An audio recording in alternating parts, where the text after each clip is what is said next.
কখন থেকে দাঁড়ায় আছি, মুরগিও এক পায়ে এতক্ষণ দাঁড়ায় থাকতে পারে না। এবার একটু বই।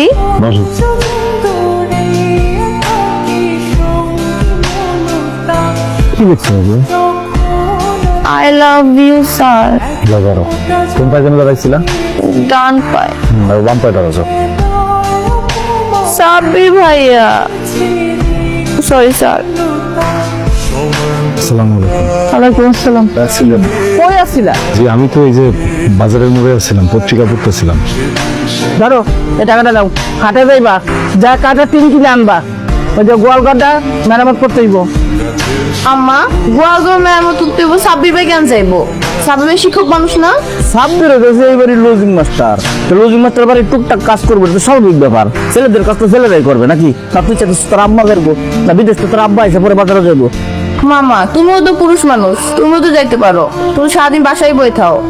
আচ্ছা সমস্যা নেই, আমি যাইতেছি, তো কঠিন কোনো কাম না।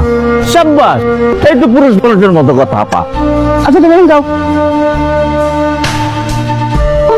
এই এই কে এই আরে, কি হলো? আল্লাহ, আমি কি করলাম? আল্লাহ, আমার আমার দিকে বললাম। সিনেমাতে দেখছিলাম কেউ অজ্ঞান হয়ে গেলে মুখে লাগে মুখ লাগায় ফু দিলেই সজাগ হয়ে যায়। এই কি উল্টা সিনেমা দেখো সব? আপনি অজ্ঞান হন নাই? আমার কি ভূত মনে হয়? তোমার ঘরে রেস্টুলা, তোমার ভয় দেখা দিছি, কেমন লাগে? আপনি না আসলে একটা খারাপ মানুষ। আর তুমি একটা খারাপ ছাত্রী, দেখতেছি তোমার সকালবেলা। দাঁড়াও, আপনার না কইছি আমি একদিন এইসব কাজ আপনি একদম করবেন না। আমি অন্ধ না, বুঝছেন? আপনি একজন কলেজ পড়া শিক্ষিত ছেলে, আপনি এইসব কাজ কেন করবেন? আপনি টুকটাক কাজ করেন, ঠিক আছে, আপনি এইসব কাজ করতে পারেন না। আমার লোক এইসব কাজে যায় জানেন না। এই বাড়িতে আশ্রয় দিচ্ছে, খাইতে দিচ্ছে, এবার জন্য কাম করুন না। না করতে পারেন না, এ বাড়িতে আপনার আশ্রয় দেন নাই, আপনি আমাকে পড়ান, তার বিনিময়ে এই বাড়িতে থাকেন। আর এসব কাজ কে করতে বলছে? মামা করতে বলছে তো। মামার আমি এখনই জিজ্ঞাসা করতেছি কেন আপনাকে এসব কাজ করতে বলছে। দাঁড়ান। এই জেরিন, কারো বললো না কিছু? আম্মা, সাব্বির ভাই গরুগুলো খাওয়ান খাওয়াইতেছে কেন? উনি একজন শিক্ষিত মানুষ, উনি আমাদের বাসায় লজিং থাকে, এজন্য তুমি যা মুছে তাই করাবা? ও যেদিন প্রথম এই বাড়িতে আসছে, ওর সাথে আমি ফাইনাল কথা বলছি, এই বাড়ির টুকটাক আদর করতে হইব। ও তো সব দায়িত্ব শুনে এই বাড়িতে উঠছে। তোর একটা কথা আমি কয়ে দিতেছি, আর একটা দিন যদি তুই ওই স্যারেলে আমার লাগে কোনো কথা কইছো, তা ঘাট ধাক্কা দিয়ে বাড়িতে করে বাড়ি করে দিব, কথাটা মনে রাখিস। একদম ঠিক আছে, খালি ঘাট ধাক্কা না, দৌড়ে না পাশা দিলে লাগতে তুমি।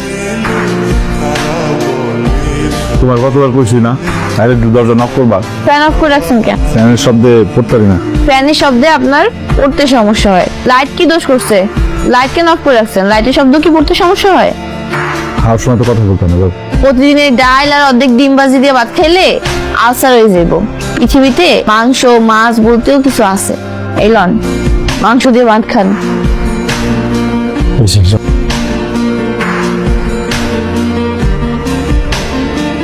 এটা পারছে না। চলেন। কি করতেছো? খেলতেছি তো। আম্মা আপনারা ডাকছে। আর মাথা কাজ করতেছে না, এক কাজ কর, তোরা খেয়াল, আমি একটু আইতেছি। হ্যাঁ চলো। খালাম না তুমি?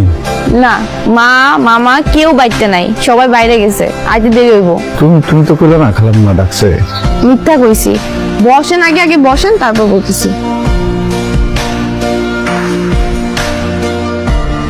মা আজকে বাইতে নাই, এগুলো সব আমি রান্না করছি।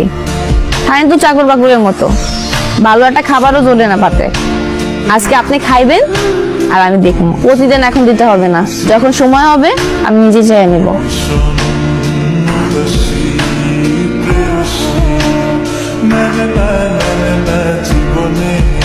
সাব্বির ভাই, আপনি কি জানেন যে আমার বিয়ে ঠিক হয়েছে? আর পাত্রপক্ষ কয়েকদিনের মধ্যে দেখতে আসবে। আমার লগে আমি দেখতে গেছিলাম, ভালো আছে। তোমার তো রাজ কপাল। সাব্বির ভাই, আমি আপনাকে ভালোবাসি। দেখেন সাব্বির ভাই, আমি আপনাকে অনেকবার অনেকভাবে বোঝানোর ট্রাই করছি আমি আপনাকে ভালোবাসি। যাই হোক, আম্মা যেই ছেলে আমার জন্য পছন্দ করছে, ওই ছেলে আমার একদম পছন্দ না, আমি বিয়ে করতে চাই না।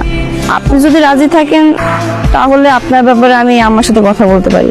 আপনি একদম ভয় পায়েন না, আপনি শুধু একবার বলেন আপনি আমার ভালোবাসেন, তাইলে আমি আমারে বলে সবকিছু ম্যানেজ করে নেব। আপনারে কেউ ভুল বুঝবে না। আমি স্বপ্নকে ভালোবাসি, আমাদের সম্পর্ক তোমারে এখন পর্যন্ত বলা হয় নাই, কারণ বলার প্রয়োজন বোধ করি নাই। আমার মনে হচ্ছে তোমার আর আমার সম্পর্ক টিচার স্টুডেন্টের, এসব আলোচনা তোমার সাথে না করলেও চলবে।